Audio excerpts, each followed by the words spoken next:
That's close. That was close. Woo-hoo, it started to jump. I jinxed myself. Look at that. Hey guys, hey y'all, welcome back. This is Testing Normal, episode number 25. And we're stoked to have you listening. Yeah. A week off? Yeah, a week accident. off. We've been super busy. Summertime's always busy, you know. I was driving across the country. Whoa. Oh, hey, look at that. On we gotta turn cue, our I music didn't down. mute my phone.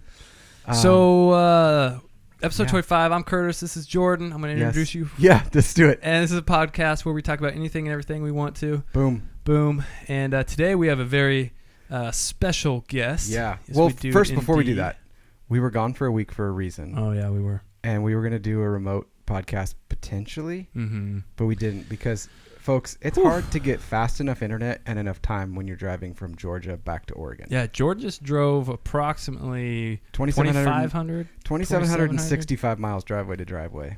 So well, no, you took your time a little bit, right? Well, we went to Nebraska and then decided to go to Colorado. That was a little bit of like a S curve to get here, but it only added like 2 hours, and we wanted to go to Denver, which was well worth it. We went on a whiskey tour and super worth it. Yeah. Denver's a pretty cool city. It is pretty cool. It's very clean. Well, at least where I was. In the downtown, I've been told that on the other side by the Broncos stadium that it's dirtier for obvious reasons because it's the Broncos. But yeah, horses are dirty. Yeah. Totally. And the horses that play football are even dirtier. So anyway. Very true. Yeah. So, yeah, we have a special guest today. Super excited about this. We've been meaning to do this for a while. Those of you that have seen Jeff on here or the Earth on Fire a couple times, this is his lovely wife. And she was at my house today, and I convinced her to come here last minute and talk to us about the border/immigration. Since we took a week off, why not have a discussion about something lighthearted the USMexico border? What an easy topic to broach, right? Yeah. And in talking about it, like with her, she said, this is such a sensitive topic, which I put in both the description and everything else. We understand it's a sensitive topic. And as I explained to her, and I'll explain to you guys now, for those of you that listen to us already know this, but we like to start conversations here. It doesn't mean that we're ending the conversation or giving you the full answer, but we love to start them and have them and continue them. And I'm sure that a lot of these subjects we'll come back to at some point in the future because they always change. That's our little spiel. Our safety safety net that we would say beforehand. And those that show up late will totally not pay attention. Yeah, exactly. So. I get pissed. Yeah. What are you talking about? Yeah, Kelli, thank you so much for coming on. Yeah, Kelli Bennett, correct? Yes. We wanted to know more about this whole immigration situation and border control and you hear like the extreme version of people saying concentration camps or building immigration the wall, Trump's wall, immigration camps or detention centers. So we just want to kind of know and hear a little bit more about some of that and someone that's kind of been in person as you have been down close to that region. It sounds like and had a little bit of experience. So first of all, just kind of who are you? You're Kelli Bennett. I'm Kelli Bennett, and I work at Corbin University, and they provided just a really cool opportunity for me to go to the border as a kind of a learning and educational experience to just see what is going on down there. Totally. Because we hear a lot, like you said, we hear a lot from several different sides. We up here in the Northwest especially don't have we're not there, and so it was just a really cool experience to go down. And we have the Canadian border, and it's much different. Yes, very much. That's true. We tend to favor that one. There seems to be a little bit less tension on the Canadian border. Yeah. However, I would be interested to see statistics if there's less people moving illegally across the border from Canada into the United States than there are from the southern border. I'm sure there are, because if someone attacks us, we will least expect them. So I most expect the Canadians to attack us at some point. Yeah, I don't know. I think if anything, we'll more likely be the ones that attack Canada because of their resources. I think eventually we'll try to jack their water. Maybe. Or we'll find out that they have a huge oil reserve, and we'll decide that there's some reason we need to go there. Yeah, I'm sure we will. Yeah, but not in our lifetime, I don't think. Hopefully not. So, anyways, we digress. So, so Kelli, you are in counseling major. Is that right? Yep. Okay. That's correct. Yep. So you're working on your counseling degree. Are you like, where are you at in that stage? I'm a year in for 2 years. It's a Okay. master's program, so I have 1 full year of internship and Nice. school. How many years of internship, like after our schooling, is it? How much internship time is it? It's really 1 year, and then after that, it's 2,500 hours. So Okay. Whoa. I guess. And is that unpaid? 2,500 hours. Oftentimes you can get paid. It's just a lot lower pay than It's not the same. No, yeah, Gotcha. but yeah. How long does it take an average person going full time to knock out those 2,500 hours usually? Some of them can be knocked out in the first year while you're still in school. Oh, really? So, which Wow. is great. And then, so about 2 years. Okay. So have you knocked off any yet? Or do you haven't got to that part yet? No, I start in a couple weeks though. Ooh. Yeah. That's cool. That's very cool. Very cool. So did they pick you? Like, I guess my curiosity is why did they pick you? Why Kelli Bennett out of Corbin? Like, just because you work there, or were they like, you have Get into that you have counseling something program? cool going on for you that they were like, well, let's send her because it'll be To the border? yeah. To the To the border. Why'd you end up getting sent to the border? I work for the School of Education, especially, and my dean actually was the one who said, I want my whole department to go. She'd been there before, and she'd done the trip, and it was just so life-changing for her that she wanted to take the rest of her team, and I was a part of that, so Wow. That it's is a cool. privilege. Yeah. So I'm ready to hear about this trip. Yeah. So Yeah. you went with a company. It's Global Immerse. Because Yeah, it wasn't Global just Corbin Immersion. didn't just like willy-nilly send you down there. You went with a company Yeah. or an organization that does this specifically. How does that differ from just going there? Significantly. Yeah, I would imagine. Yeah. So our team leaders, some of them grew up in Mexico, and some of them grew up in the United States. And so, when we were over in Mexico, they'd done this several times before. They do this 3 or 4 times a year with different people. And so, it just felt like, they knew what they were doing. They had it, they were able to answer a lot of our questions, actually all of our questions. And yeah, if we had just gone ourselves, I don't feel like would have been able to get into some of the places that we got to be in and experience. They call it global immersion for a reason. You're actually going in and immersing into the culture down there. Oh, cool. So it's not, you're not staying in a hotel when you're down there. And where's down there? So we were in San Diego, and then we crossed the border for a very short amount of time in Tijuana, and spent a night actually in it was a kind of like a Favela. not quite. An Airbnb? It was a hostel kind of a thing for immigrants traveling, actually not just into the United States, but immigrating anywhere. And so the one we stayed in was for men, but about 2 houses down was a women and children one. Oh, cool. And so they had a specific amount. They could stay for like 30 to 90 days. But then after that, they needed to find a place to go. So yeah, we were definitely in the middle of what was going on. We got to talk with a lot of. And how long? friends. This trip was a couple months ago? It was 4 months ago. So things were kind of just starting to get heated up at that time, as far as what we're currently hearing in the media. Yeah. With the border conflicts. Mm-hmm. Okay. So when you were down there, like you said, they answered a ton of your questions, and you were able to kind of like see. Did you see anything that surprised you as far as the immigration situation, or that anything like what stood out to you? Things that surprised me. There's a lot of things, but Let's hear 'em. we got to hear when we were in San Diego. We got to hear from Border Patrol. A couple of agents came in and talked with us, Yeah. and I think that the news presents one view of Border Patrol agents. Yeah. But when we got to talk with them, they really kind of explained their just the perspectives that they have. They want to help. They want to help even illegal immigrants that cross the border, but they're also supposed to do a job.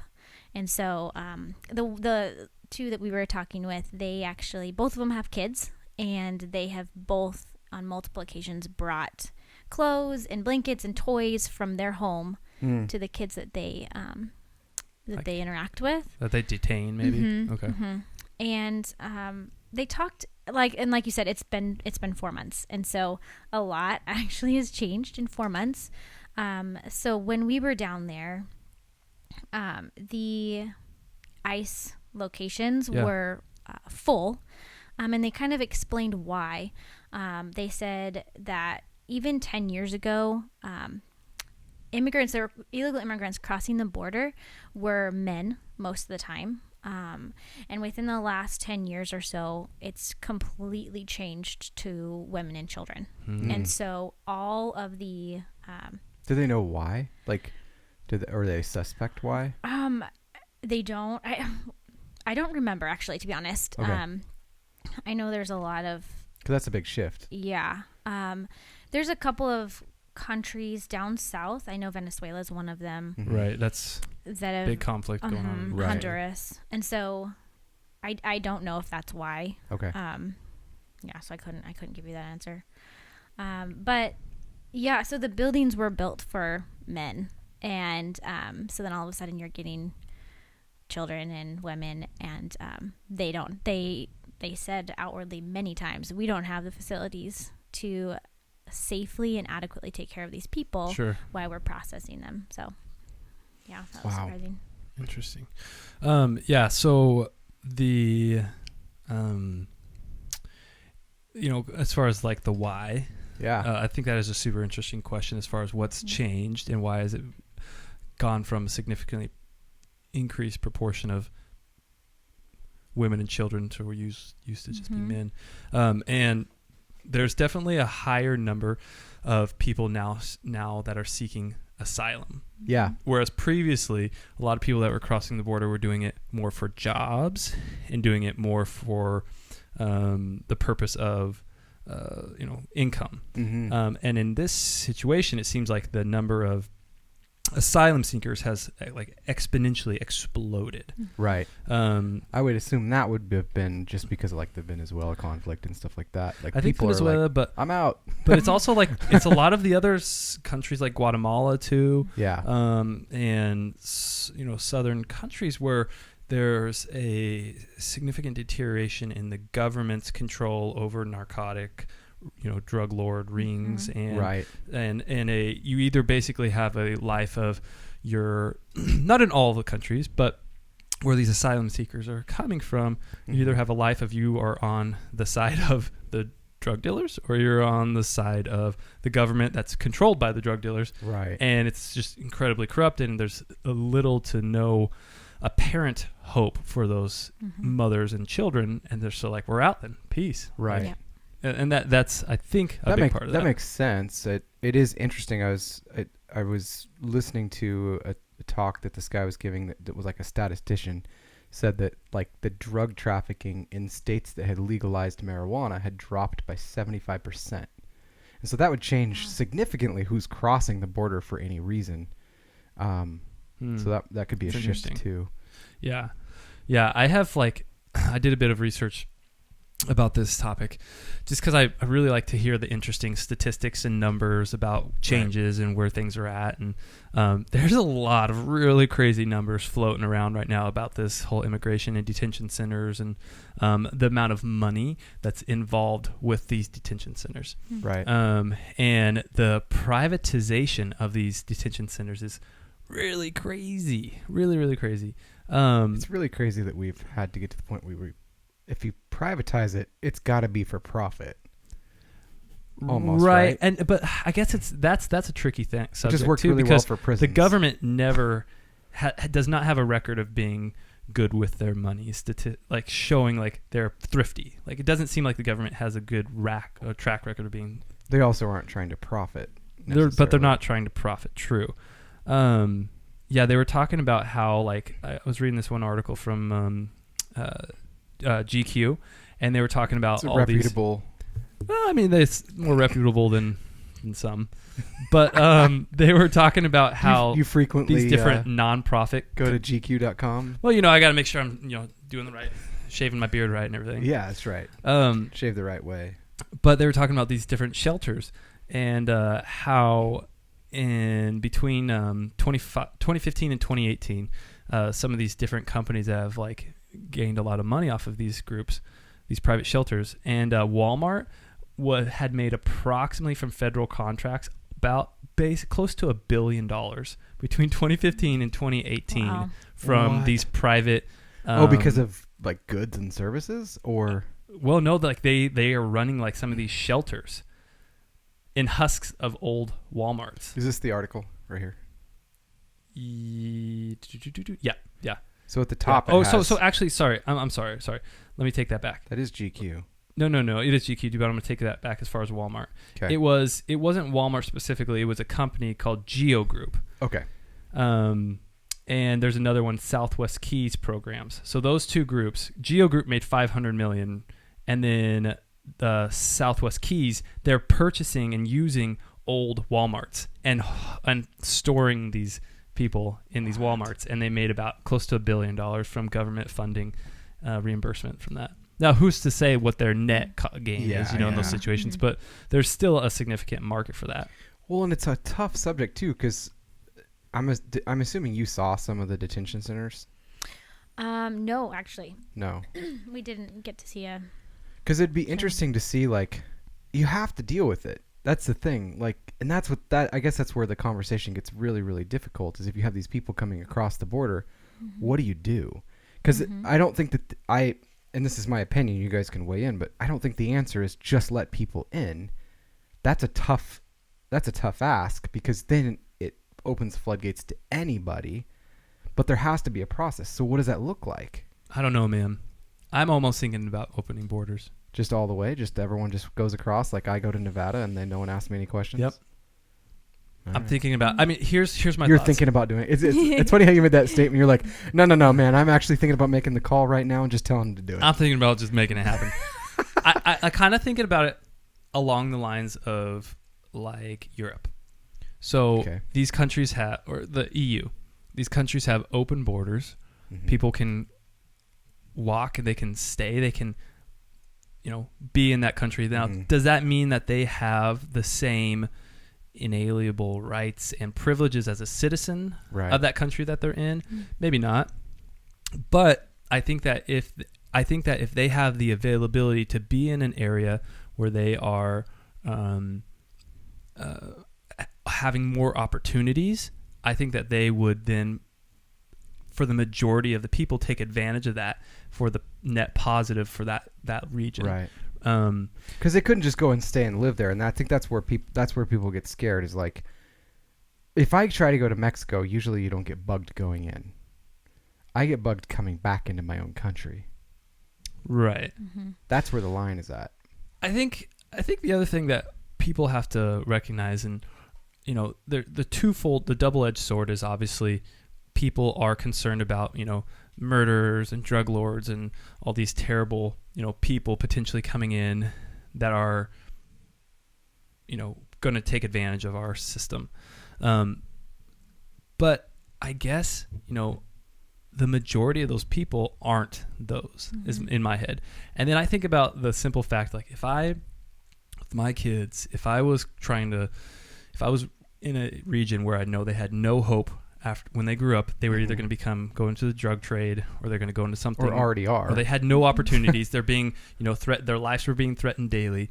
I would have very little concern about what that other government or people feel about whether I should come into their country if I know it's a safer place for my kids. Like, I wouldn't care at all. Yeah. I'd be like, 100%, I'm going to go do that, because if it means to save the life of my kid, of course, I'd jump in front of a car for them. So of course I'm going to cross the border for them. Right. Yeah. Even if it does risk the kid's life crossing the border. Right. That's a tough thought, man. Oh, what do you think, Kelly? Like, after seeing it, like, what were your thoughts? Like, well, actually, here's what I'd be curious about before you answer that. What were your thoughts before going? And how did they change? I feel like maybe I was just naive. Yeah. Which is easy to be about lots of things. Yeah. I don't know. I know like my heart is for those who are like the orphan and those who don't have that should, like, justice, and social justice. And so I think I was always kind of in support of that, but going down there and actually meeting a lot of these people and talking with them, it makes it real. Because I mean, we just see it on TV and it doesn't, or you read it and it's not, oh yeah, it's just that something way out there. It's like the puppy commercial. You're like, that's sad, and then the commercial's over. Right. And you can forget about it and keep going. Right. But we met, actually, and you're talking about what you would do for your kids. We met a woman who, she had a 5-year-old daughter and an 11-year-old son, and he was actually threatened multiple times by the drug lords in her country. And so she fled to save his life because they were going to kill him. And so... and how old was he? 11. 11. Jeez. Yeah. What was what's the point of threatening him? Like, because you're not going to join us? Control him. So like, oh my gosh. I mean, 11-year-olds, you can do a lot of physical activity at 11. You can carry a lot of cocaine. My 11-year-olds pull off breaking lots of things. So Breaking Bad. Yeah. Not that yet. Thankfully. No RVs. So, but you talked with these people and you were becoming more empathetic towards their difficulties and their struggles. Yeah, and I think I also got a lot more frustrated with the way our government handles things. And yeah, just taking people in a big bulk group and making a judgment based upon anyone who comes in our southern borders was challenging for me. So what does that mean? Like, they were taking a big group of people and... well, so this mom that we talked to, at least 4 months ago, she had a court date to see if she could come to the United States legally or asylum. Yeah. Because it's a drug reason, some sort of drug reason, or domestic violence. Those cases were not being accepted, at least at that time when we were there. And just because hers was related to drugs, because threatened. Whoa! So you would think that would push it to the top, right? Well, I did look up like what qualifies for asylum seekers, and asylum seeker, like if you're seeking asylum, it has to relate to persecution of either your race, your religion, your nationality, or your membership of what your political social / group is. So if they it's, look at that, and it's very vague. I mean, it can be whoever looks at it can make their decision. Yeah, and then it's basically a judge. Yes. And then an attorney that are sitting there basically deciding if that qualifies for your asylum. And then just the hard part is proof. These asylum seekers come and it's like, well, what proof do you have that you have been persecuted or you've been threatened under these specific, your religion, your nationality, your particular social group or politics, yeah. So that's a really tough thing to prove. Yeah. And it's heartbreaking to meet someone knowing 95% of the chance, 95% they will be denied. Yeah. Well, and I was looking up that information as far as like the likelihood of being accepted for asylum, and if you can afford an attorney, that's where it changes. So if you can afford an attorney, you have it's about a 54% chance of your asylum being accepted. But if you don't have an attorney, you have about a 95% chance of being rejected. Whoa. You have to afford a U.S. attorney, I'm assuming. Yeah. So then do you have to get here illegally to do that? That's where well, I mean, you go to the border and then you say, I'm seeking asylum, and then they have to give you a hearing, basically. Seems like a really poorly planned game of tag. Yeah. Well, and the backlog, guess how many immigration cases? Ollie oxen free. I'm at the border. Like they were saying there's over 800,000 immigration cases on backlog right now. So point. I wonder, like, just waiting to be heard. And these are things. These are the kind of questions that like probably like make people mad to even talk about. In a world where they say when certain discussions are dangerous, Like, how many times have I heard that in a Oh, yeah. podcast in the last few months? Right. A lot. But play this out. Like, I just drove across the country. I was thinking about this when I came across the country. What other country? There's a few, but how many of them would allow me to drive that far, questions unasked? I mean, Country? Yeah. Like within your own country? Right. That distance, the 2,700 miles. Right. Rush. And I never once got stuck at a border. I never once was asked anything. The only time I was flying there. And it was just to make sure I didn't have weapons getting on the plane. For obvious reasons. But once there, I didn't get asked any questions when I got off the plane. What I was going to do, where I was going to be, whatever. And I immediately got in a car and started driving back home. Like, that's got to look the weirdest, because I know they're tracking you out there. Right. That's going to look super weird. It's a boomerang trip. Like, that's such a freedom to do that. Totally. Like, yeah. You can't do that in Russia. They have tons of check marks. You can't. And do I that. drove through a lot of places. A lot of places that looked very rundown and very crime-ridden, just from the observation, like looking in, like going through some of those bigger cities. We know statistically there's a lot of that going on. How is that more dangerous than the border?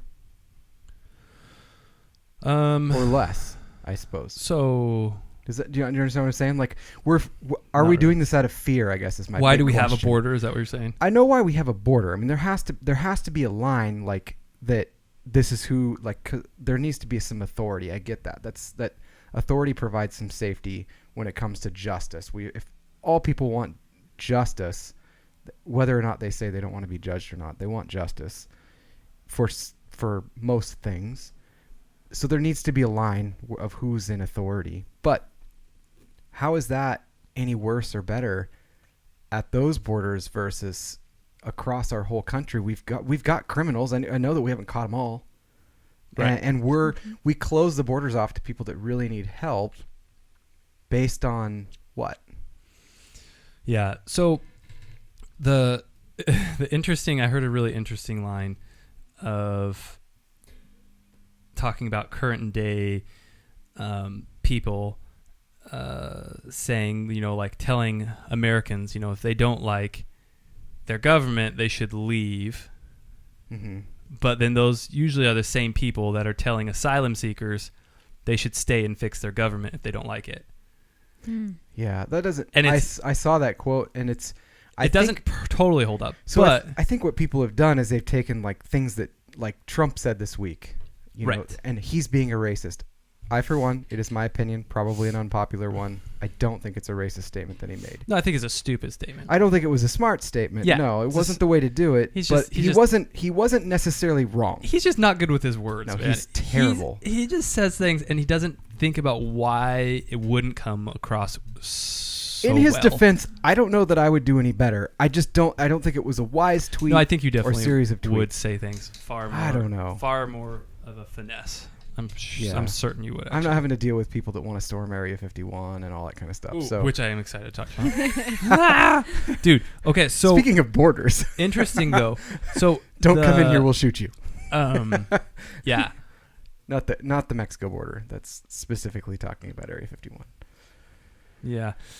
So there's an interesting thing going on though with a lot of hotels, and because a lot of these detention centers are getting overrun, there's a huge influx of hotels that are being used by ICE strategically to keep families together before transferring them to detention centers. And so like there's a huge like bidding war with all these hotels, like big chain hotels that are like trying to get these different families, because then it's a guaranteed payment from the government that is like going to be for a significant period of time. Right. So there's all these hotels that are just filling up. The ICE was saying they currently, as of July 16th, they had over 53,000 individuals in custody right now. Wow. That number actually sounds low to me. Well, that's ICE. That's not necessarily the detention centers. Oh, okay. So before they go to detention that doesn't centers, seem like a lot. There's only that many that want to come in. Yeah. We must before not they have go it to that good. detention centers, though, that's ICE. Wow. So they process them twice in a okay. almost, yeah. Isn't that crazy? Yeah. And they were saying the average cost per day of $775. Yeah, $775 per day per person. So that's God. So that's like so when it comes to the fiscal side of this thing, I can see somebody like being like frustrated about like having this influx of people, and they're like, man, we're paying millions and millions and millions of dollars to detain these people. Well, maybe we don't detain them then. Mm-hmm.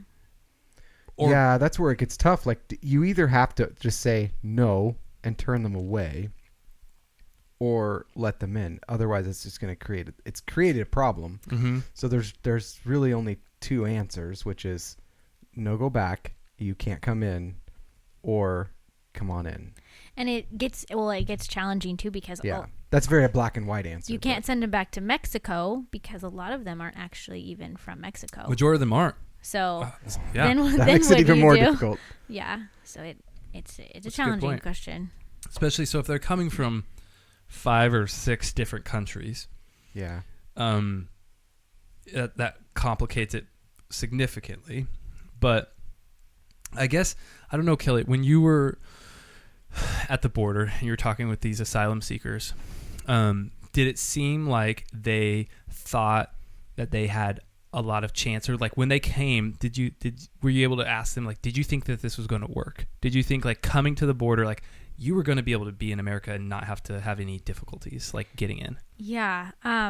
That was definitely something we asked ourselves as a group, because we can see obviously there isn't a lot of chance. But it seemed like, they thought that they had a real chance to get in. And part of me thought maybe it's kind of their last resort. Like that's they what I was going to have say. To hope if this is your only chance, that is it. And it's 5%, that's better than none. Mm-hmm. Yeah, and so. Wow. Yeah. That's interesting. I guess if that's the case, if this is your last hope, like if I can't go back to my home, then there's no reason to not just keep trying. Mm-hmm. And even if you get detained, I guess it wouldn't feel as still better. It's better, maybe, unless you're separated from your child, which is horrifying. That is. Because how do you find them? Right. Like, I have a hard enough time finding my kids like in the same house. Mm-hmm. Yeah. Well, but the thing is that, you know, if you have that hope of knowing like, man, I have no other option, or not hope, but the resolve would be like, hey, I'm just going to keep trying until I get through. Really, it's kind of an act of faith on their side. Yeah. Like they would have to have some faith of some sort that it's going to work out, or that something's going to work out and stick. Like their life is so bad that this is better, or at least, I mean, it may not turn out better. In a lot of cases, it might be better. But they think it's better. Yeah. Or it's at least worth the risk. Yeah. That's interesting. Yeah. If their life was bad enough that it's worth the risk, even if it's worse for a time, that's got to be pretty bad. Yeah. I guess in my head, I'm just thinking, you know, why wouldn't open borders? Like, why wouldn't open borders work? What are the big downsides to it? And I think, okay, the downsides are, well, why would anybody then stay in countries that have less resources and that don't have as much of a... It's capitalism. It's capitalism. So here's my thought, though. If we as a country are maintaining a capitalistic perspective and we have minimal socialized programs, then I think actually, okay, people moving across borders into a capitalistic society where they have very minimal or almost no socialized programs, I think that actually is okay, because then you're not draining the resources of a country for supporting the whole world, basically. And that's a dramatic, over dramatized. But like, if the social system was like free healthcare, free education, free, what's it called? Universal basic income, all these like significant social programs, like we could not support all the population of Canada, all the population of all of South America. That's obviously, or Central America as well. Like that's a bit dramatic, but It would have to stop at some time. Yeah, But play if it you out have- to the nth degree. If you but- have a totally capitalistic society Right. where there is very limited to almost no socialized programs, then it just comes and you succeed if you do good, if you work hard, if you make something that is attainable and desirable for those people around you, Right. then yeah, you will succeed. And that is kind of what, when our country was founded, we did not have significant social programs. You said, give Bring us your weak, tired, give us your bring us tired, broken. yeah, give us your broken. Like we were saying, we want these people, we want them to work, we want them to So what would be the requirements be for that? productive. I mean, let's play that out. Yeah, Because there would have to I be, think that is. because we talk about like disease would be a big thing, or do we require like, okay, well, you're coming across, you need to be immunized. Yeah, I think it's the same thing that we already have right now. But then I think we've kind of become our own enemy in this too, because the thing that we fear the most is fear. I think we fear fear, but I think what the two things that I hear the most are, we don't want the criminals to come across. Like we hear Trump say that, and he's like, oh, there's got the drug lords. Da, da, da, da. There's not that. I mean, there are that many of them, but predominantly they're not. They're people that just are wanting a better life, or they're in such a shitty place that they need to move out. Like that's where they're at. Like that they're willing to go through that garbage to get here. There's a reason for that. And if that's most of them, the rest of them that are like the illegal trafficking and stuff probably aren't coming through detention centers. I mean, just throwing that out there. Like, yeah, these are people that are actually trying to do it. So there's that side of things. We're afraid because we'll let the criminals in and someone's going to get hurt. That's a legitimate fear. I don't think it could happen. It's probably already happening, even with the current system. The other fear is fiscal. Like you said, it's going to cost us. Well, it's already costing us. So we can kind of wipe that away for a second. But I think where we've also become a little bit of our own enemy is we're like, well, we're going to give illegal immigrants an ID that makes them the same type of person and everything. What if we had a system where it was like, okay, you're coming in, you're seeking asylum, you can be here under these terms, but you don't have full citizenship. right. So you wouldn't get things Just like an EU. like if we had UBI and we had healthcare that was government run or whatever. You don't get that full thing because of your different status, but you're here and safe. Mm-hmm. Does that make sense? Yeah, it makes sense. I think I would say, but that's a socialized radical change in that system. I think the socialized programs are where it gets a little slippery. Yes. And I think you'd have to because be you couldn't afford it. Conscious, because eventually you couldn't afford it. It'd I be think like, you'd have to be pretty conscious of where you draw the line with socialized programs, and even to the extent where the citizens themselves, and that means the citizens of that country also would have to be limited to those socialized programs. Right. I think, because otherwise you don't keep track of. I think it'd be really slippery to keep track of that. Like if everybody from Canada, unless it was a different ID. No, I'm curious. If we go to Canada to get healthcare, if I go into the ER, do I have to pay anything? I have no idea.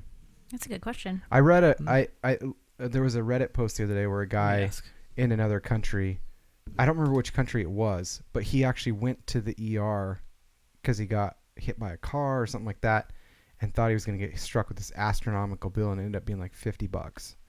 And he was like, what the? And he posted it on Reddit, and everyone's like, yeah, that's normal. Like, that's what we do. We take care of people. That's how our medical system works. And he was just there like on vacation.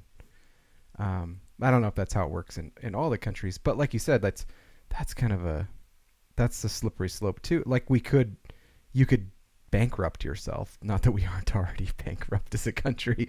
So I don't know what the fear is. They just print more money anyway. So not that that's going to work forever, but that's a whole different topic. We'll have to have an economist on to talk about that. But yeah, I think that you still do have to pay. I'm sure you have to pay This guy said that he had a visit to the emergency room, and he wasn't a citizen.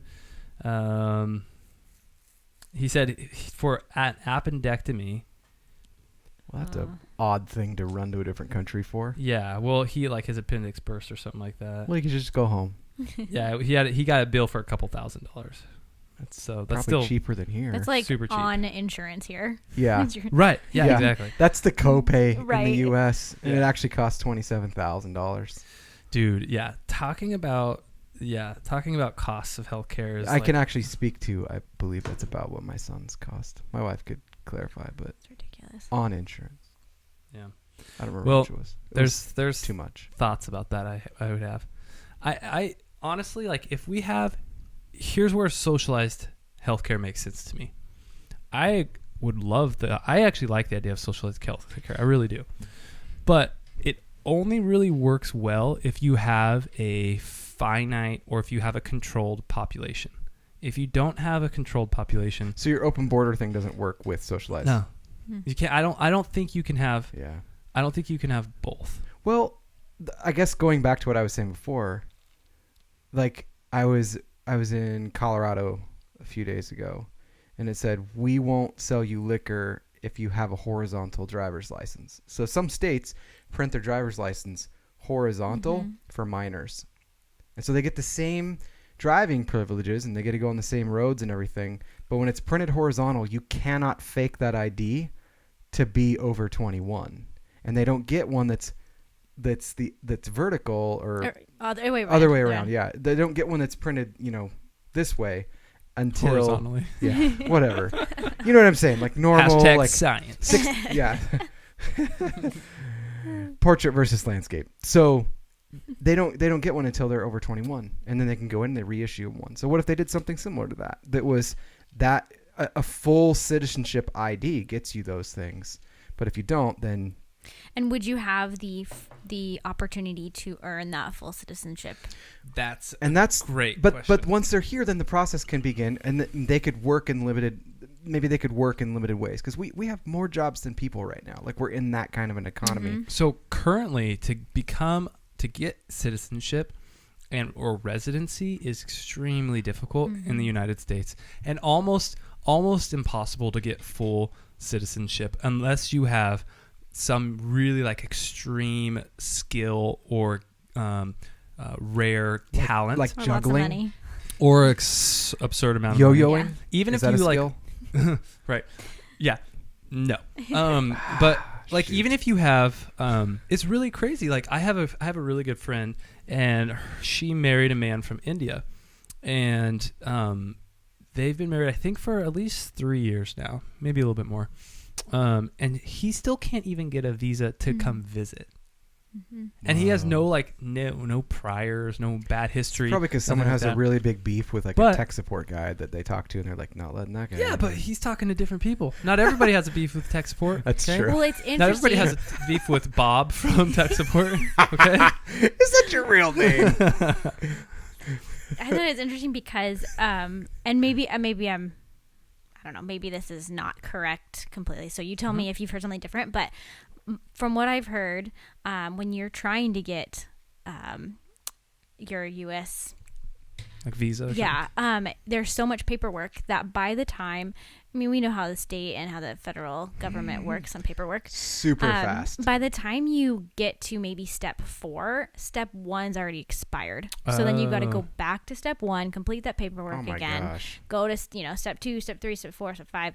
And so, and that could be wrong. I mean, I just know that's what they were talking to us about when we were at the border, was just even trying to get into the United States legally.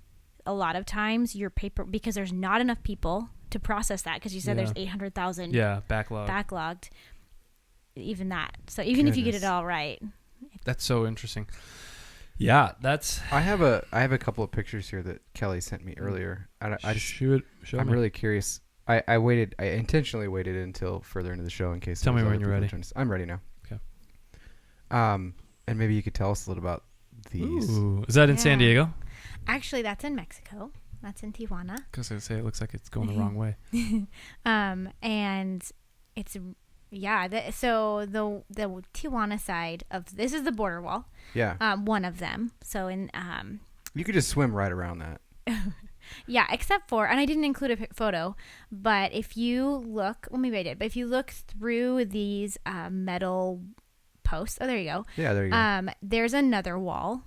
It's on the U.S. side with barbed wire. And then on the other side of that, there's Border Patrol. So there's a truck that just sits there and waits. To pick people up. Yeah. So if they try and swim around the wall, that goes into the ocean, then they'll get picked up right there. So, And they would get picked up in the water? Good question. I don't know if they wait until they get to shore or if they pick I them up in the wouldn't water. get wet if I was Border Patrol. I'd wait till they got out of the water. They have lights. They have lights that they turn on at night, so you can. Really? Yeah. So, and I think that's one photo I did. Here's down by closer to the water. Yes. That's so a long ways out there, though. That would be. And there's even barbed wire on that one. Oh yeah, yep.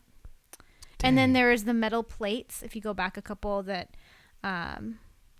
Here. Yeah, so those top. metal that on top, that makes it so that you can't, even if you tried to scale the top, you couldn't get over. Gotcha.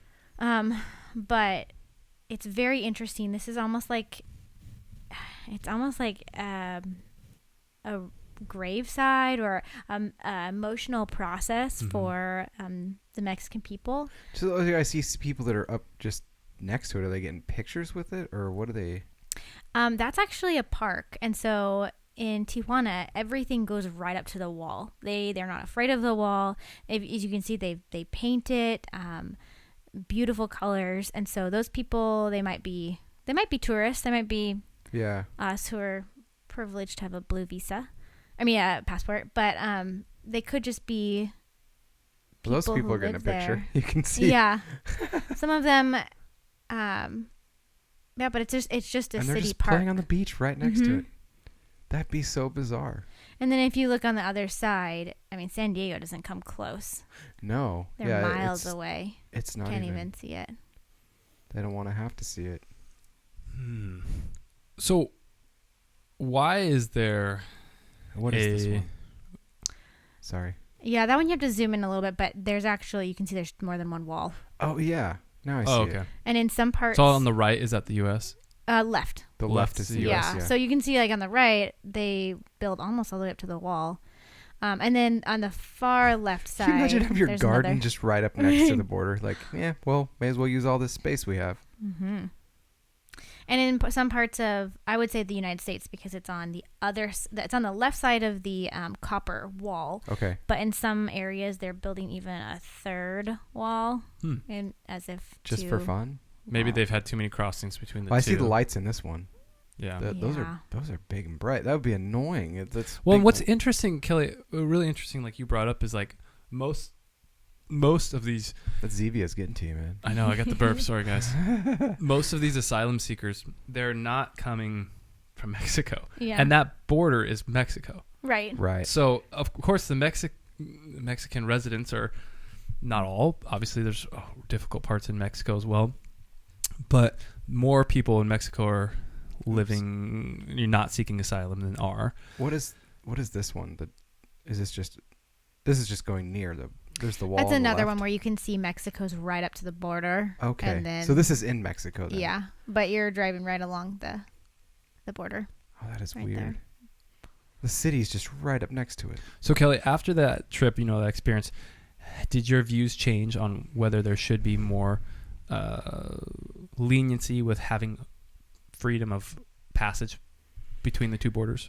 I think my view, I don't yes and no. I think that the whole system needs to change. And so I don't know if there necessarily needs to be more leniency, but I think there needs to be that money that we spend taking care of the people and waiting, that should be going to more agents and like social workers kind of, or lawyers to help. So each person is assigned a caseworker. But you still have to have that money because those people are still seeking asylum. So it's like you can't get rid of that. Right. But you might be able to eliminate the amount of time that you're staying in a hotel or you're staying in a detention camp. So that's true. I mean, yes, I'd love to open the border. To do that. I'd love to do that.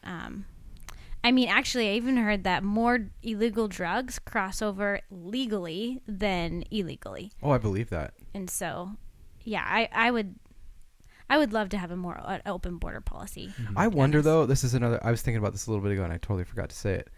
I wonder if say you opened it tomorrow, I bet it would slow down. Like, eventually. Like, we have a bunch of people who are in backlog now. So here's... But it couldn't continue forever. Okay, so here's a If good people example. were truly seeking asylum, if they weren't doing well in their country 30 and years all that. ago, there was nowhere near as many asylum seekers and significant congestion of people that were trying to escape the South American countries. True. 70s, which is more like 40, almost 50 years ago. Yeah. Um, Because they were looking at us going, crazy hippies. I don't want to go up well, there. but their countries were, you know, they were having less, you know, corruption. I mean, there's obviously still corruption, you know, Pablo and everything, which is more 80s, but those countries were not in such deprived state. Right. And I think there's a few aspects for that. I think, the war on drugs has caused, this is just my opinion, this is my humble opinion. Conjecture. But Just throwing it out there. The war on drugs, I think, has caused a lot of this shit. I think so too. I think it's freaking crazy. If we completely eliminate, because obviously the United States is a significant consumer of a lot of the South American drugs. Yeah. And a lot of these South American countries are having significant corruption and significant poverty because they have cartels that are then causing a lot of terrible things for these And people. it behooves them to drive the price of drugs up. Freaking get rid of the war on drugs. Legalize substances. I think there may be a short period where To a degree. I think there's some that you probably shouldn't. No, I don't think so. No. I think that it has been proven without. Don't you put that figure away. It's been proven. Like it's proven without question that the war on drugs, illegalizing substances, scheduling these certain substances, has only profited and caused these terrible, you know, organizations to profit. And is it at the expense of the United States, you know, citizens if we legalize substances? I think that people are not complete idiots. And I think that they will learn, like in other countries, if you use something, there's a risk to it. Yeah. And just like a kid, if you tell a kid you can't do that, they're going to want to do it more. And I think certain substances are the same way. Certain ones. So, but like to push that out there, like to push back some, there are some that are extremely destructive. Yep. That I don't know if they should be legalized. Okay. Let's talk about that. Like methamphetamines. Okay. Let's go on that. Why should we legalize that? I don't think it should be. I don't think it should be. Maybe there's a difference between legalizing it and criminalizing it. Well, because we already have legal meth. We already have pharmaceutical meth. We already have that. So I think there's a difference between legalizing it and decriminalizing it. True. And so if you decriminalize something, then there's far less incentive for another organization to have this huge illegal, you know, racketeering service to provide it, because these people know that if I do it, I think there's less appeal. I think there's less appeal in that way. Maybe. Now, obviously methamphetamines are addictive, but I think if somebody sees the ramifications of that substance, I think they'll be less likely to do it also. Right. So I think the education is a a big think part some of those, it. like for instance, like having bought or in the process of moving homes, like that's something that can be destructive to property and needs to be tested and all that kind of stuff. Like things like that. Like I have a hard time with that. So like I would say like psilocybin, like Denver did that. I don't have a problem with that. Like whatever. It's that, but that isn't a substance that's. Maybe it's like the addictive index. Maybe if it's like, but I don't know. Even that doesn't make sense because alcohol has a huge addiction index. Yeah, that's true. You know, alcohol has so maybe that doesn't even work. I just how did we go to ice from ice to drugs? Well, because ICE is taking all these asylum seekers from these cartels that are then profiting off the U.S. because we have this terrible stance on substances. And because I was thinking, you know, like if we could fix these countries, the people wouldn't want to leave. But then the problem is the U.S. has a terrible track record of when we take over a country, we leave a void for more corruption and more, you know, deteriorating state. Yeah, like if you clean out a home of people and leave it empty and don't do anything with it, there's more people are going to show up. Like it rhymes with iMac, the last place that happened. iMac. It rhymes with iMac. Yeah. Well, that was my joke earlier. Is if we just start, you know, telling people that Canada is sitting on a bunch of oil, we'll want to invade it eventually. I think they are actually though. You think they are sitting on oil? I think they are. Yeah, we could put that out there into the universe. But I was thinking too, is like, say something happens to our country. You know, people are always fear mongering and whatever. Like, something happens here, and you and I decide we want to get our families out of this. Yeah. Do we want to go through this? Right. Like, but the hard part, our options are Canada, basically. Yeah. Like, if someone was like, I even talked about when Trump was going into, his presidency, all these actors said, if he wins this election, I'm going to Canada. I'm going to Canada. None of them did. I don't know, but I know most of them didn't. But that's a like lot of them were already in Canada. That's our go-to country, though. We're like, let's go to Canada. But, would we have that drive to escape to Canada? Well, and even then, Canada, like people in Canada speak English. Mm-hmm. So you think about like, not a huge what if language we were barrier. Moving to like the country of Jordan, Right, or, Middle East somewhere. Yeah, that would be so overwhelming. Yeah, Middle East. Yeah, a little bit of a culture shock. Yeah, I think it's a lot of fear. It was like when we had Derek, the mayor of Amsville, on, and he was talking about people's fears, and his comment to me was like, he was talking about putting the beer garden in at the Corn Festival in Amsville. They got it, by the way. They're going to have a beer garden. Yeah. And he didn't know if that was a bigger deal to people or that they had started translating the Amsville newsletter into Spanish. And that people were upset that the immigrants were going to take over. There was a version of Spanish. There was a Spanish version. Yeah, not every one of them was going out just in Spanish. That would be a little weird, but I think Derek would agree. But they had someone that was willing to translate into Spanish, and people had a problem with that. Yeah, and I mean, but it's fear. Yeah, is what it is. Like, they're going to take over. That's actually, what he had told us is that he heard from some people. They're going to take over. Yeah. What are they going to take over? Amsville? Let them have it. Like, they got the water tower and a tornado.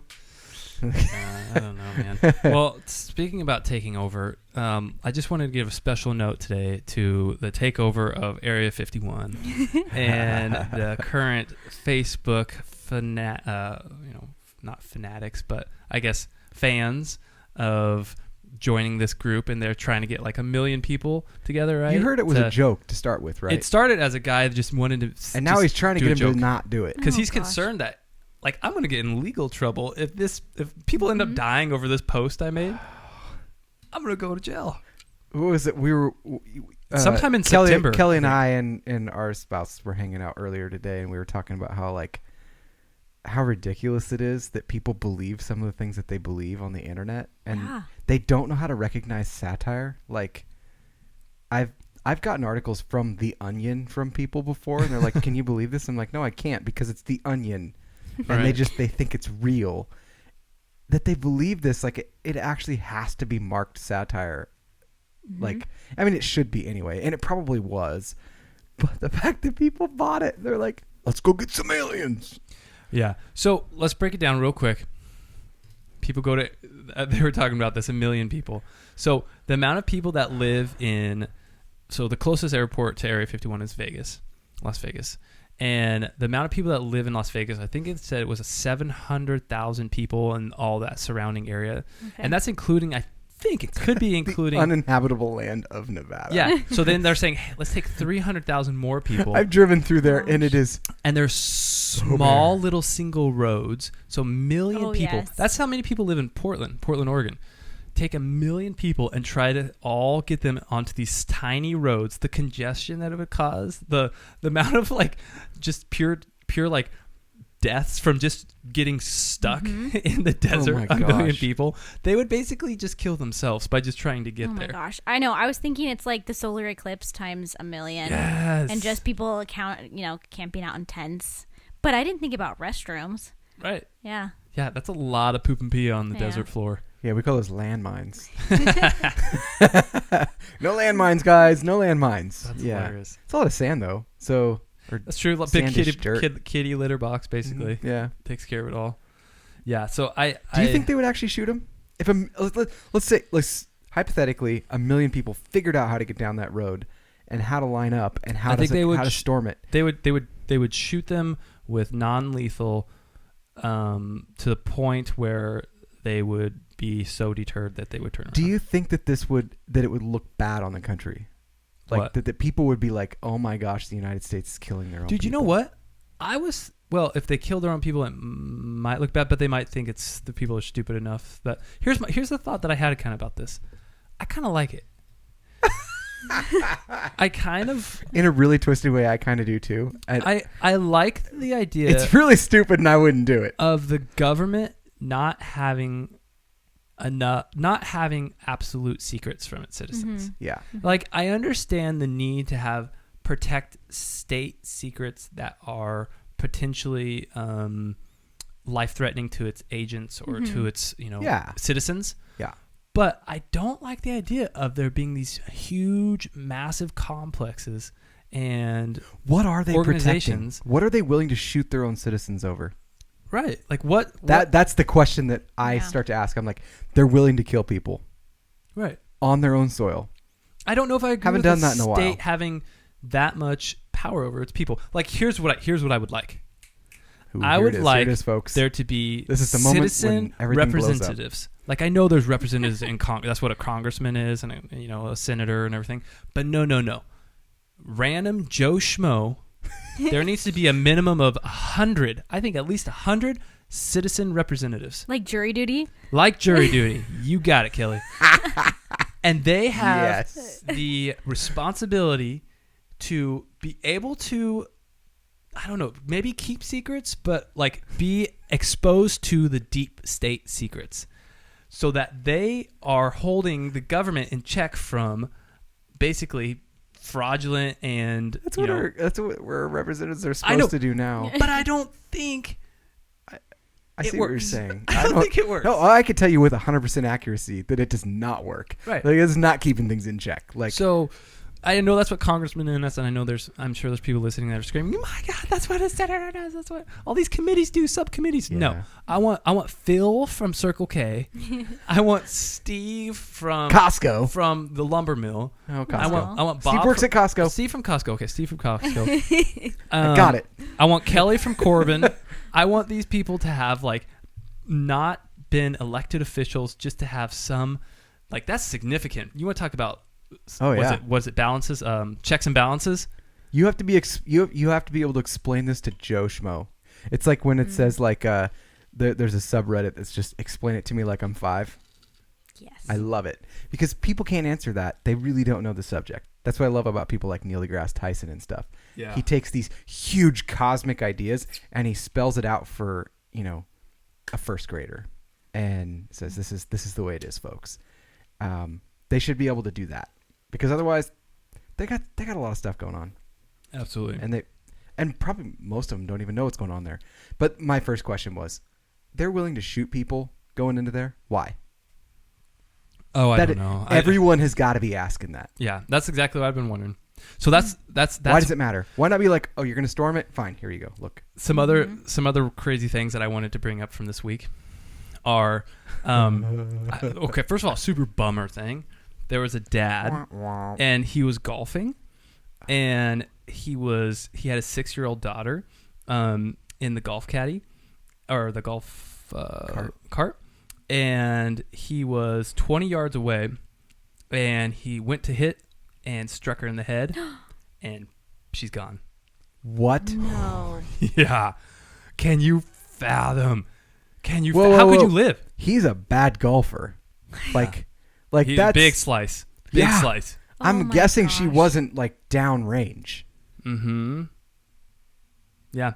Father's drive went off course and struck her in the head. Way off course. Yep. So that's just a bummer thing. I just needed to kind of be a Debbie Downer for a minute there and just say, careful golfing. All those people out there, golfers, don't be selfish. Don't take your kids out there. My dad takes my kids golfing all the time. Maybe I should rethink this. Or have them wear helmets. Or your kids need to wear helmets and goggles. They wear baseball helmets with the thing on the one side. Yeah. The other crazy thing I wanted to bring full face up, motorcycle helmets. I don't know if you guys heard about this, but the city council of Berkeley they voted this week to ban gender-specific words in the city's municipal code. So, this is the gender-neutral city? Gender-neutral city. So, in the city of Berkeley, it's now, I don't know if it's illegal, but they're changing the name. So, like, a manhole is now stricken from the name of the... What is it, just a hole? Of the city ordinances. And it's now will be called a maintenance hole. Oh. And let's see what else was there. Somehow that instead of be calling perverted. like certain work like human effort, no. Instead of manpower, it's going to be called human effort. And instead of having the term sorority and fraternity, they're going to be changed to collegiate Greek system residences. Oh, that's wrong. Okay, wait. Did you say that drunk? Yeah. That's a good question. Yeah. Could you please take me back to my... I can't. CGSR. I can't say the only one I can remember. They're going to say now. CGSR. Yeah. Well, wait. What is the normal name? Instead of sorority or fraternity, they're going to be... The city ordinance is going to change the legal name. Those are gender names? I guess so. I wasn't even aware. Like a fraternity is for guys. But it doesn't have like a male, like... Is frat? Must have some type of Greek male root meaning. What have we come to? Yeah, so that was the other thing. And then did you feel offended as a woman, Kelly, that this whole time in your entire life that there is a thing called a manhole on the street? Like, does that make you feel like belittled? If it does, it's okay. Not at all. Super fine. Not at all. I think it would be really weird if they were called woman holes. Like, let's just be super honest. Like, it'd be like, what's that? I'm not telling you. We don't. That's actually covered in sex ed. What's like, it called? no kids figure out what those are until that class in school. Like, I don't know what that is. Well, good thing the feminism movement didn't, right. take over on that one. No kidding. Yeah. Oh yeah. You imagine me like, that's not better. It's that is not better. Technically, I'd rather call it a maintenance hole. I always, Yeah. I would agree. As a child, I thought manhole, what? Like, that's a little weird. Yeah. Like, and I get it, like, because a person can go in it, like, whatever. It still was a little bit weird, but. So yeah, I thought I wanted to throw those out there before the end of those random funny things I read about this whole week. Gender neutral thing. I'm like, whatever. If someone's offended by it, tell me. I'll call you whatever you want, but don't get mad at me for it. Oh, the other thing. Here, I'm gonna. Oh, will you go to the iPad and pull up the cat filter one? Oh my gosh. So during this last week in Canada, there was a press release that was taking place, and they were really excited. They were covering a double homicide murder, and it was a conference meeting about it. Oh my gosh! And the news station that was recording it accidentally had a automatic filter that got applied to it, and so the police chief and a couple of the city council members accidentally had an automatic cat filter. I have the picture. Yeah, but we pull it up. Yeah. Had an automatic cat filter that got applied to like their head and it face on full screen. And also, why is it still on that? Go back. I'll fix it in a second. Okay. So yeah, it was the funniest thing because like, and all of a sudden, like, Twitter and Facebook, because it was streaming on all these things. We're like, what? During a double homicide murder, do all these people have cat faces and ears? Why do they even have that? Yeah. For a news... Right. Why would a news station have... Unless... Okay, so it could be... Because if you guys ever done this... I'm having to restart the iPad, so give me a second. But have you guys ever like been watching a show in like a serious time and pull up Snapchat and turn on the filter and let it go on people? No, I need to do that. Especially like the dog tongue face one is hilarious because people are like talking, they're sad, and all of a sudden they'll be like... And like on TV? Up. Yeah, it'll detect the faces on TV. Oh my gosh, it's hysterical. It can be the saddest scene in the world, and you will be roaring with laughter. I need to do that. I haven't done it, but I need to. Yeah. Anyway, so I wonder if someone maybe did that and they got blamed for it. Because let's be honest, the news will believe anything. Like they'll be like, "Oh, we're gonna report on this," and it's like you live in the town and they report on. You're like, that's not what happened at all. Like, and they just did it for a good time. So maybe that's what happened. Maybe someone did that, but. if not, and they have a cat filter, I'm with Kelly on that one. Why on earth do they have a cat filter? That seems funny to me. Okay, I'm gonna pull up Screen Mirroring in just a second. Do you have anything else? No, I'll pull that picture. that's it, man. That's it. I just got a couple little shower thoughts. And Wait, I had a couple things I wanted to bring up too, and then we can give Kelly one last chance to shout out anything she remembers. shout. You know what's Or you could do it now. If you know what's think going to else happen, you wanna Kelly, say. right? Because No. Haley talked to you for like 14 hours about this, and she's going to be like, why didn't you ask her this? I'm like, why didn't you tell me to ask her that? Oh, yes. Yeah, so we'll have to... Was there anything else you wanted to broach? If not. Yes and no. I mean, it's since you guys just start conversation and don't necessarily finish the answer. An interesting conversation I had while in Mexico was with a veteran who he never actually got his American citizenship, but he served As in a US Vietnam. veteran? So he served whoa. in Vietnam. They're supposed to War. get that. And they were told, his recruiter told him that if you served for 4 years, you'd automatically become a U.S. citizen. And that was not the case. And so a couple of years ago, he was actually, something happened. I think he got a ticket for like a California stop at a stop sign. And they detained him and sent him to Mexico. And so he cannot come back into the United States. So it's an interesting topic to just think about, like, what about our veterans and people who have actually served for our country that are being detained. So it's just maybe just research it because it's there. That makes me furious. Yeah. Like I have zero tolerance for that. For that mistake is I serve with people who are doing that to get citizenship, and in that would no be way, bad. shape, or form is that ever acceptable. Okay, before anything, we go any further with this, you need to show this picture real quick. My sister just sent us our Instagram picture.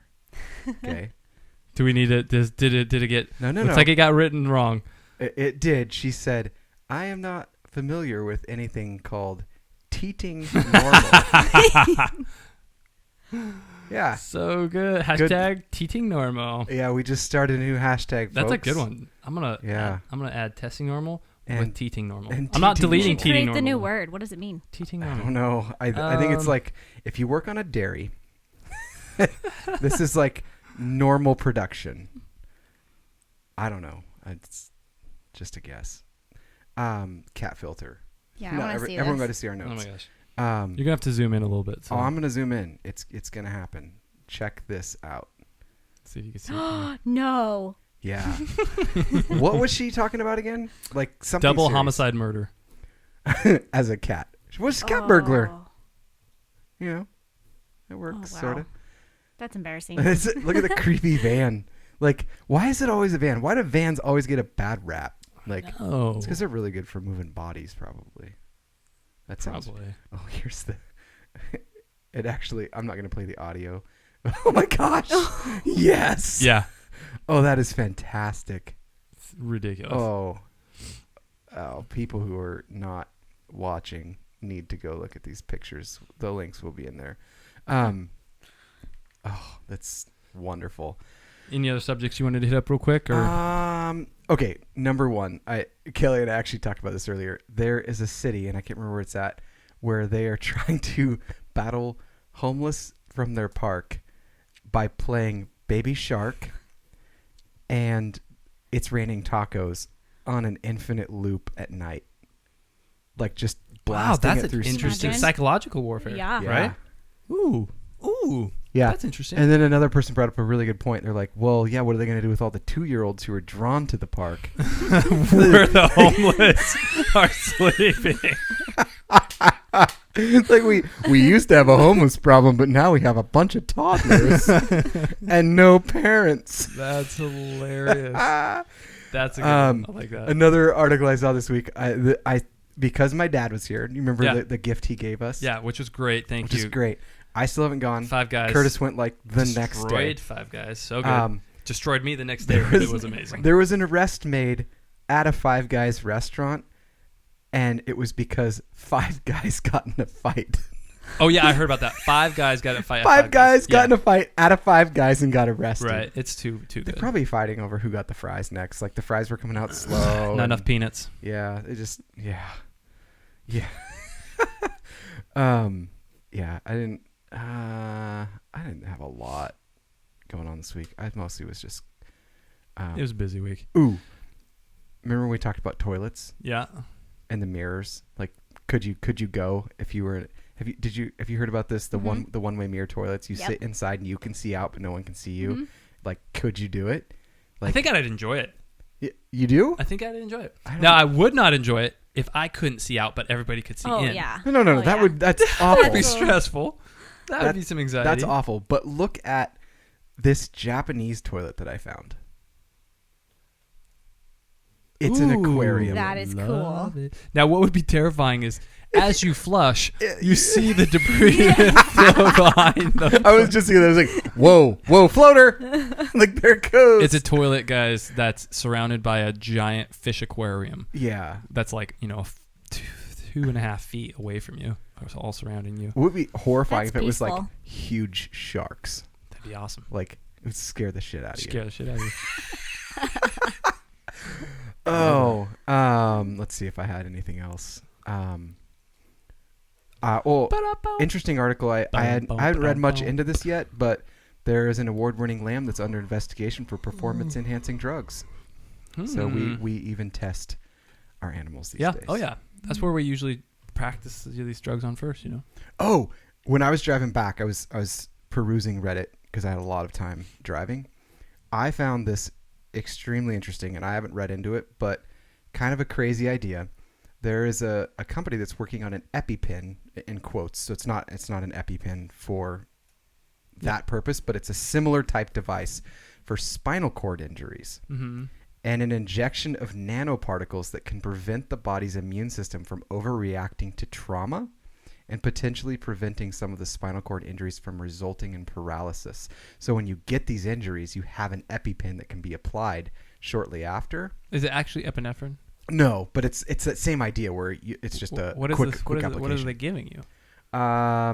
They say all it said, and I did read a little bit. It was just that there are these nanoparticles that are supposed to prevent and block your body from overreacting. So it's some type of autoimmune medication, probably a steroid of some type. They've done it with mice, which sounds a little bit mean, and it doesn't use steroids. Okay. So you don't have some of the side effects of that, because apparently they treat with that sometimes. So I thought that was kind of cool. That's cool. Interesting. Anyway, so I'm going to hit you a couple shower thoughts. We can bounce them back and forth. I think we may have some of the same ones. But we did. I'll throw out the first one. Shower thoughts. Have you heard of shower thoughts before? Basically, they're just random things that you may have thought about. So think like when you're in the shower and you're like, oh, yes, that.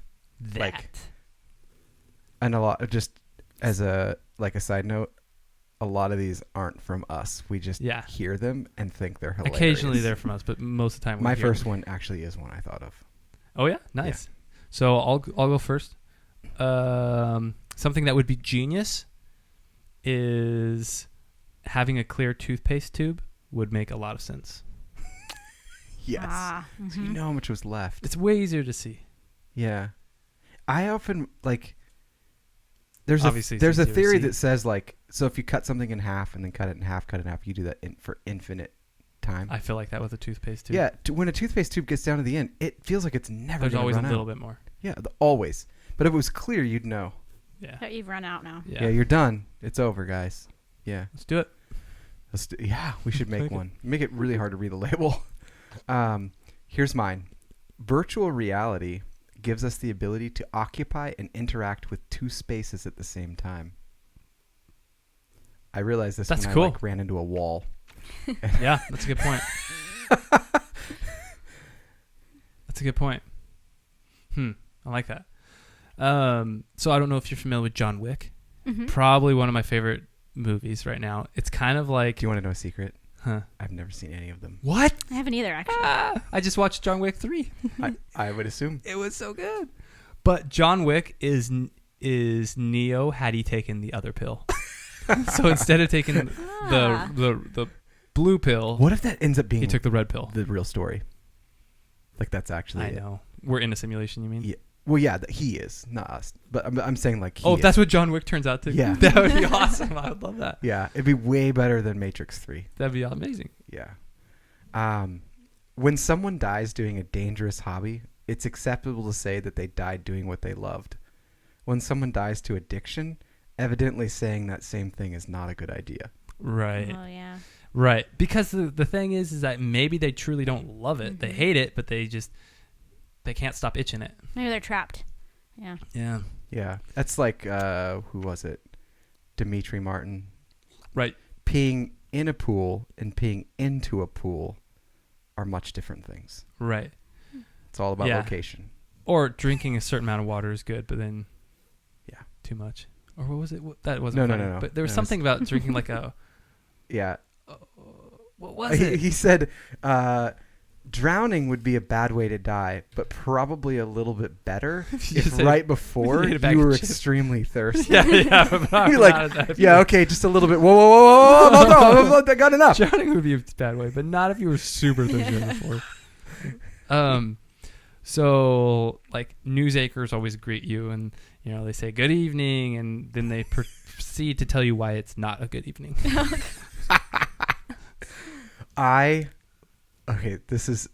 This might have been the shower thought I laughed at.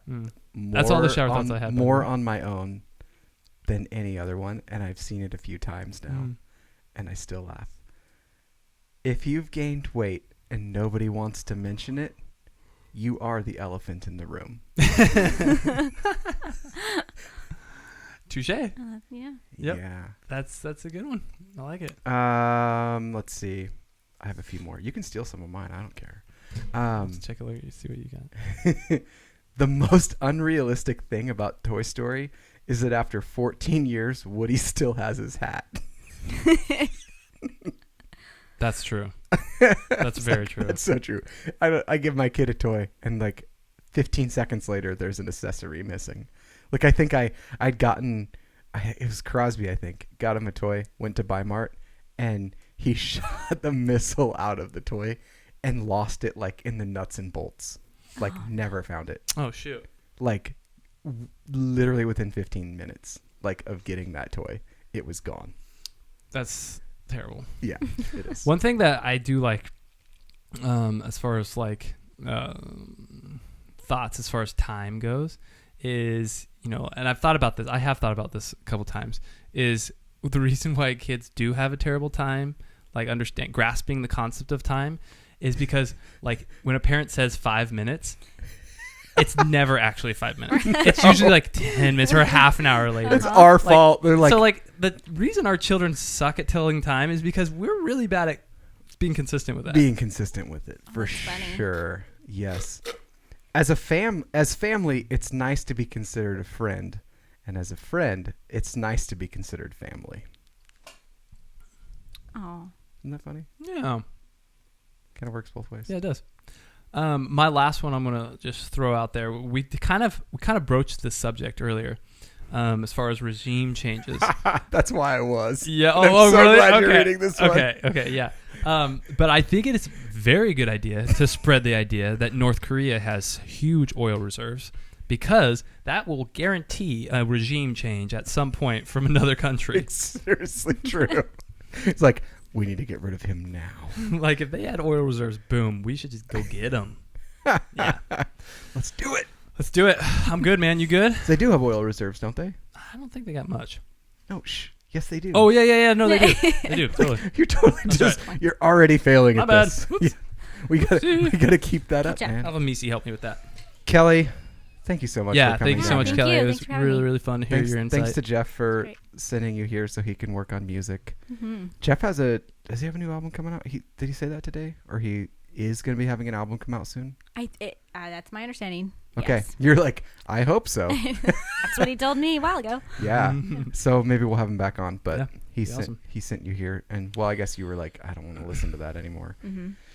Yeah. Well, guys, tell us what you like. Tell us what you don't like. Subscribe to Unless us it was on Kelly. YouTube. Don't tell us if you Don't tell like us her. Kelly because she's awesome. Yeah, because she's cool. You can tell us if you hate us. Yeah, Totally fine. subscribe. Click that little bell button on YouTube so that way they'll let you know when we actually go live. When we're going live. And we appreciate y'all and hope you have a wonderful week. We'll talk to you later, y'all. See you later. Peace.